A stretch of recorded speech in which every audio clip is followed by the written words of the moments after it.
Hello and welcome back to another episode of Her Becoming. I am your host, Kayla Countryman, and as always, it is an honor to have you here listening with me. If it is your first time tuning into Her Becoming, this is a wellness and personal development podcast for women, helping you become the woman that you were sent here to be. So we explore topics like psychology and mindset, wellness and nutrition, women's health, cycle syncing, habits, routines, really anything under the realm of holistic health and mental health topics so that you can really embody the woman that you were meant to be all along. Today's topic was really inspired by where I am right now in my journey, which, just to keep it 100 with y'all, is overwhelmed. I'm overwhelmed. That's honest. That's my truth. I have been feeling overwhelmed. I'm juggling a lot. I have a full-time day job. I work in corporate America as a project manager. So that's 40 hours a week on top of running my coaching business, growing this podcast, finding time to record and edit and schedule it and create content to market it so that people can actually see it. And I also teach yoga. It's just a lot. And although there's so much on my plate, I refuse to let my soul work, my purpose, my pride and joy, which is growing this podcast, growing this community, and also coaching my clients. I refuse to let any of that fall through the cracks because that's what I feel like is my true mission. And it's really my truest passion. So although I am in a season of overwhelm right now, instead of trying to take things off of my plate that I enjoy, I am trying to create more space in my life by learning how to manage the overwhelm and overcome the overwhelm in a really healthy and productive way. So that's what I want to talk about today. I'm in this right now. I'm not coming at you from a place of, oh, I have the perfect answers and the perfect tools and I did it all and it worked. That is not the intention of the episode today. I'm coming at you from a place of, I'm struggling with this. And if you are also someone struggling with this, here are some things that are working for me right now in this season that might also work for you, that I hope work for you. So if you're someone who is juggling work and a business, or maybe you're a mother and you're juggling raising children, which is like, you have every reason to be overwhelmed on top of work and your goals and your passions and your hobbies, on top of the state of the world. Like, if you are not overwhelmed in today's society, can I have some of whatever you're drinking? Because I feel like everyone I talk to is in a state of overwhelm and trying to figure out how to pursue the things that they care about, how to not fall behind in work or their career, how to stay on top of their money and their finances, how to stay on top of being social and eating well and moving their body. There's just so many things that we are all working on, and it can also all feel very pointless with the world going in the direction that it's been going because we feel so helpless. So today, I just really want to dive into what can we do as women to overcome overwhelm.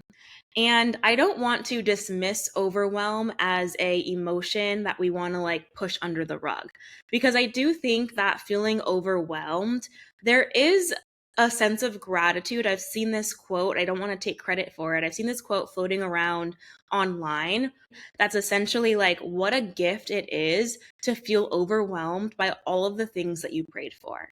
What a gift that it is that I feel overwhelmed because I get to grow this business and I get to record this podcast and share it with the world. I get to pursue my dreams. I'm healthy. I'm living a life I really love. So yes, I'm overwhelmed, but I don't want to just dismiss that overwhelm. I first want to acknowledge it as a privilege, because it is truly a privilege to have a full-time remote job that pays me well, to be able to run my business, to be financially secure, to own my home. There's so many things going well for me. So I think first, I just want you to acknowledge, like, where do you feel that sense of gratitude for your overwhelm. Maybe you are a mother and you feel overwhelmed, but you're raising the kids that you once prayed for. Or maybe you feel overwhelmed by your career, but you're working a job that you always wanted. So I just want to leave space for us to acknowledge the duality of overwhelm. I don't want to fight it off like a negative emotion, but I know in my case, it is a little bit too apparent for me right now, where I have been trying to find ways to just reduce my overwhelm so that I reduce my stress, because we know that stress has negative implications. We know that stress leads to inflammation and increased anxiety, especially for someone like me who's already prone to anxiety. So that's really the lens that I'm approaching today's episode from. So if this resonates with you, you are in a season of feeling overwhelmed, feeling like there's not enough time in a single day to accomplish everything that you want to get done, and it's causing you to freeze or to postpone your own dreams, or it's causing you frustration day in and day out, I'm going to walk you through what I'm doing and what's working for me right now. And when I say right now, I'm talking about like in these last few weeks to the last few months. These are the things that I have been practicing and really incorporating into my day-to-day routine to be proactive about reducing my stress. So the first thing, and this comes as no surprise if you follow me on Instagram, is daily meditation. I have been meditating every single day for over 140 days. It's 5 minutes. I do a silent meditation. If I'm feeling ambitious that day, I'll go for 10 minutes or 15 minutes. And personally, I just like to sit in silence. I use the app Insight Timer. I will link it in the show notes.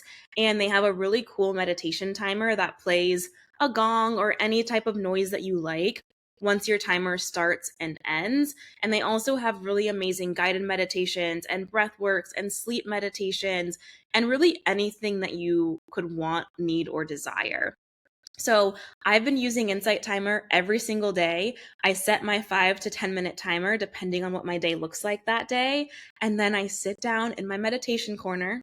If you're new to the show, I have an area in my living room that is my designated meditation corner, and I leave it out. It's a floor cushion with a little side table that has my oils and any crystals or books that I'm reading, or Palo Santo or sage, just anything that is going to help me feel grounded. And I take what I need from that every single day in my corner. It's there so that it's always visible. When I see it, when I come downstairs in the morning, I know it is time to sit down and meditate. And that works really well for me.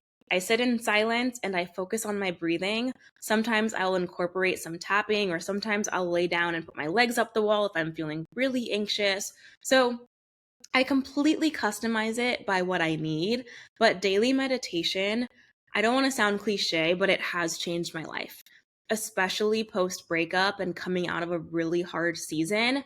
Having those 5 minutes every single day dedicated to just going inward. Honestly, my meditation every day is where most of my podcast topics drop in. I'm filming this podcast right now, and this morning in my meditation, the idea landed of making the topic overcoming overwhelm. And I was like, boom, got it, let's record it. So my daily meditation is not just a self-care practice, but I also see it as a tool for growing my business and my brand, because those moments of silence where I'm able to only tune into myself, no outside noises, no social media, no stimulation, no nothing. Those are the times when my best ideas come to me. So if you are feeling overwhelmed and feeling like you're rushed, especially if you are someone that is rushing through the day, taking just 3 minutes, 5 minutes to focus on your breathing goes a long way. Okay, the next thing goes hand in hand with meditation, and that is thought work. Thought work is the simple practice of tuning into your thoughts, understanding them, and actively changing them, actively reprogramming them to actually benefit the result that you want to get. So when I journal every morning, if I'm feeling overwhelmed or anxious, I'll actually just do a thought dump. I will write down all of the thoughts that are in my mind, no matter what. No judgment, no specific order. As they come, I just write down what I'm worried about, how I'm feeling, what landed, maybe something I dreamed about, just anything in my brain. I get it onto my journal. And then I look at it and I see which thoughts need to be reframed. Maybe a thought is, I feel really nervous about this presentation that I have. I can reframe that into I'm really excited to go and crush this presentation. And that's just a simple shift. Or I really don't feel like working out today. What a privilege it is to get to move my body. So that's thought work, is just really taking a moment to actually see the thoughts that are taking up space in your brain. Because so often we live with our thoughts up in our head and we think the same thoughts over and over and they become our beliefs. We've talked about this and they just live there and we don't look at them. So when you write down your thoughts, especially if you make this a daily practice, it's kind of like looking in the mirror. You are acknowledging and addressing the things that are taking up space in your mind, and then you get to reframe them to have a better outcome. Thought work also helps you shift into an I get to mindset instead of I have to. I think we so often go throughout our days, I have to do this, I have to work out, I have to log on to work, I have to meal prep, I have to exercise, whatever it is, I have. And it sounds so dreadful. Doing thought work will help you shift into a gratitude mindset. And instead of I have to, it becomes I get to. I get to wake up with the sun. I get to sit in my meditation corner. I get to make myself a healthy meal. I get to move my body. I get to see my friends. There's so much to be grateful for. And I think more than anything in this season of overwhelm for me personally, shifting into a gratitude mindset has been the most helpful thing for me. Because when you're overwhelmed, everything feels like a burden. Everything feels like an inconvenience, that you could stub your toe and it's the end of the world, right? For me, my final straw is always when I'm trying to scoop an avocado and it slips out and lands on the counter. Anything feels like an inconvenience when you're overwhelmed.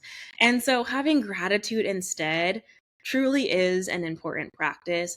I especially feel this with my health. I am so grateful to exist in a healthy body and get to do the things that I do. I personally have two female friends, two close friends, that have been diagnosed with stage 4 cancer in the last 2 to 3 years. One of them is in remission. Hi, Frankie, I love you so much. And the other one is still fighting her battle. Their experiences altered my brain chemistry, and I'm not even being dramatic in saying that. And it just really reminds me how often we take simple things for granted. So, also just reminding yourself of the privilege that you do have to exist in the way that you do in the world that we live in. Okay, next up is consistent movement, which is also connected to my morning routine. So, we talked about meditation and journaling. Those are both two things that I do every single morning. On top of that, really getting consistent with my workouts has been so helpful for me. As someone with high functioning anxiety, and also I'd consider myself a high achieving woman, I want everything to be perfect and get done. I'm making a lot of decisions throughout the day. As someone who's a business owner with a full time job, there's a lot going on. And so I've found something as simple as having a consistent workout routine every single week just helps eliminate the need to make that additional decision of where am I going to work out today? What class am I going to go to? Am I going to go to the gym? Am I going to go to yoga? Am I going to go to Pilates? What am I doing? I don't think I realized how much space that simple decision making was taking up in my brain. And when you're overwhelmed, the less decisions that you can make, the better. So a couple months ago, I committed to going to my favorite studio. They offer spin, Pilates, and strength classes. And I wake up at the same time every single day. I go to the same class time, 7:15 a.m., Monday, Tuesday, Thursday, and Friday, and I have my routine. And that eliminates any time in the mornings spent wondering what my day is going to look like. I wake up, I grab my macro bar, I walk Bentley, and I go to my workout. And it has created a consistency that is so reliable that my body now just knows. We wake up and we go. And when you form a habit in that way and you're able to stay consistent with it, it just creates more confidence because your brain knows what to expect when you wake up in the morning. There's less time spent with the unknowns. So for me, consistent workouts work really well. And on top of that, waking up at the same time every single day, even on weekends. I know. It feels like it should be a Monday through Friday thing, but for me, waking up at the same time, which is about 6:15 every single day, even on weekends, has really helped my body feel better. And it's a recommendation that has science behind it for our circadian rhythm. We know this, but now I have tried it and it does work. So even on a Sunday, I'm up around 6:15 and downstairs having my cup of tea and taking a slow morning, but getting myself out of bed. The other thing that I think needs to be talked about more is separating breaks from focus time. So I am someone, and I'm sure a lot of you can relate to this, whose brain is constantly go, go, go, go, go mode. And even when I try to rest, I'm thinking about all the things that I could be doing to be more productive. And then my rest doesn't feel like rest. And then on the other side, while I'm working, I'm scrolling on my phone, scrolling on TikTok, texting everyone that I can because I'm distracted and I don't want to work. And then my work time, I'm not getting my work done. And so constantly just existing in this in between. And it is so exhausting. I actually think this is the number one reason that I'm overwhelmed. And it's probably high on the list for you too. Because when we're not working, we're thinking about work. And when we're working, we're thinking about all the reasons we don't want to work. This has increased tremendously for me since getting a corporate job. It is bad. I am really working on this, you all. I am by no means approaching this one from a place of I've nailed it. No, I am working on this. I actually just talked to my therapist about this last week because it was posing such an issue. So, what I'm really working on now is setting aside intentional 15-minute breaks throughout my workday that become times where I can go for a quick walk or I can just lay on the couch and scroll. It doesn't matter what I do, I'm just walking away from my laptop and giving myself that intentional break time. On the flip side, when I'm working, I am working. I am setting timers. I am putting my phone in another room. My headphones are on. Lo-fi music is playing. My glasses are on. And I'm making myself be locked in. This is so much easier said than done. I fight myself on this, but I find that I am so much more productive when I'm not existing in the space of the in between. And that is truly causing me so much overwhelm these days. So I, Kayla Countryman, am committing to putting my damn phone away when I am trying to get work done. And I am also committing to resting when I need to rest and knowing that I don't need to feel guilty about it. That is my commitment to myself. And for me, rest needs to be true rest. After working a long day, I am the queen of laying on my couch with my personal laptop and getting straight into business or getting straight into budgeting, getting straight into planning something. I'm really working on being okay with doing nothing. I can just lay on the couch and listen to music or watch some TV, put on a movie, and not have to check things off my to do list. This is something that I could really use growth in. And so if you're with me, we got this. Rest is rest and work is work. And we are no longer in that middle ground that is keeping us in a state of overwhelm. Next, prioritizing sleep. So I actually am really great at this. I will admit, this is where I shine. I do not play about my sleep. If you are someone who is lacking sleep and you are feeling overwhelmed, I would honestly start here before you do anything else because sleep has such a tremendous impact on our health. So if you're not sleeping well and you're feeling stressed, anxious, overwhelmed, start there. That is me as a health coach coming out to tell you that sleep is so incredibly important. And as a society, and especially as women, we need to do better at getting more sleep. So this is something that I've really prioritized.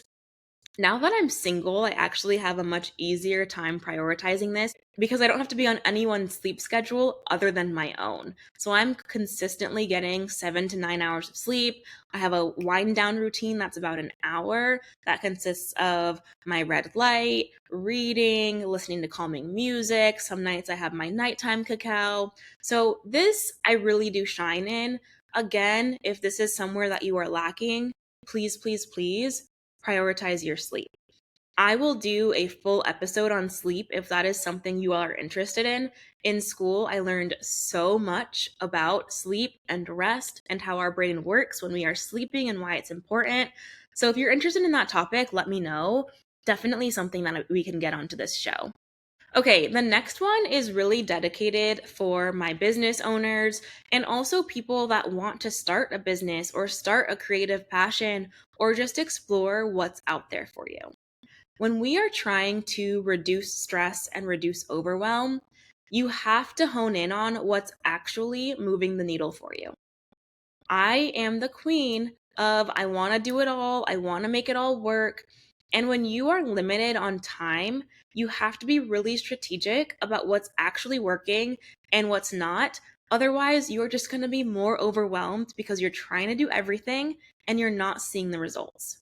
So, a great example of this that I'm exploring in my own business right now with the goal of growing this podcast is I've actually stopped prioritizing posting the podcast on my personal Instagram. I really originally thought that was going to be the main driver of growing the podcast was sharing it with my already decently sized audience. That actually has not been the case.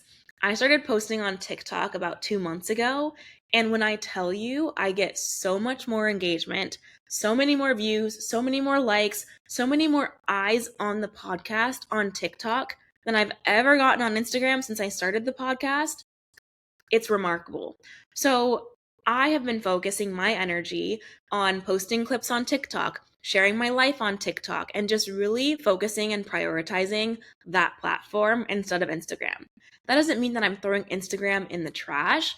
It just means I know if I'm limited on time, my time is better spent posting and preparing content for TikTok than Instagram. And Instagram is just kind of a nice to have because I do ultimately want an audience there eventually. But right now, I have to focus on where the engagement is. So if you're a business owner, I would write down all of the platforms or all of the marketing strategies that you are utilizing right now, from email to social media to Pinterest, and really just identify what's actually working. Where is your time being the best spent, and prioritize that. Okay, this one is important for everyone. I have been adamant about saving my yeses for things that are truly a yes. I have become so protective of my energy and my time in this season of life, which means saying no to so much more than I used to.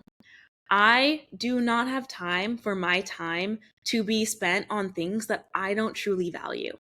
And it can sound kind of cutthroat, honestly, because I have been saying no so much. And as a person that used to want to please people and would want to keep everyone happy and not rock the boat, I would find myself saying yeses to things that were definitely just maybes or definitely just, I don't feel like it. But right now, I am committed to saving my yeses for things that are actually a yes. That means I am only spending time with people that truly add value to my life, that help me keep my cup full and are not just draining the energy that I have. It also means that I'm setting aside time to do the things that bring me joy, not putting anyone else's joy before mine, and saying yes to the things that I truly love. Now, I also want to caveat this one because I think this one can sound really selfish, and that's okay. I think it's okay to be selfish, but I also want to be clear that this gets balanced out with having a village and partaking in a village. And what I mean by that is I am someone who values community. I value my female friendships so much, and I am someone that is going to be there for my friends. So when I say I'm saving my yeses for true yeses, I also want to acknowledge that being in community is going to require that you are inconvenienced sometimes. So I don't want to approach this from a lens of, you'll never be inconvenienced and you'll never have to do anything that you don't want to do. But overall, approaching this season as yes means yes and anything else, I am just going to protect my energy so much more than I have in the past because I am focused and I am disciplined and I know what I desire. And that is a perfect lead in into the next thing that I have been focusing on in order to reduce my overwhelm. And that is centering myself, especially in this single season, approaching every day as the love of my own life. I am the love of my own life. That means I have decentered anything outside of that. When I say decentered, I am mostly talking about men, right? I think as women, and I've noticed this with myself in dating, women tend to over accommodate men even more so than we accommodate our female friendships. It's just something that we tend to do. And so in dating early on, I even found myself wanting to shift my schedule or do something to accommodate that other person. No, that is not the season that I am in right now. I am very much committed to my routines, to my habits, to my goals, and being the love of my own life.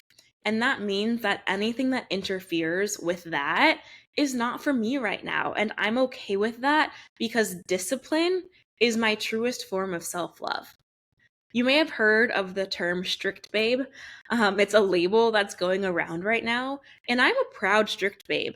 I do not play about my day to day routines, about achieving my goals, about making sure I stay on track and holding myself accountable. I am the most self disciplined person that I personally know. And that's something that's really important to me because I've seen the direct connection between my discipline and my confidence and my ability to practice and hold space for self love. For me, centering myself doesn't mean that I don't give a damn about anyone else. If you know me, you know I'm a very nurturing and compassionate person. So hopefully you don't jump to that conclusion. But centering myself has looked like prioritizing my own needs, wants, and desires. And when we are experiencing overwhelm, a lot of the time, the things that we're carrying aren't even ours to carry. So if you are someone that needs to reduce stress to get to where you want to go in life right now, center yourself. Women are raised to not be selfish, to put everyone else's needs before theirs, and that's how we fall into the self abandonment trap. I want to encourage you, as I encourage myself, to center yourself, to put your needs first, to look in the mirror and understand that you are the love of your own life.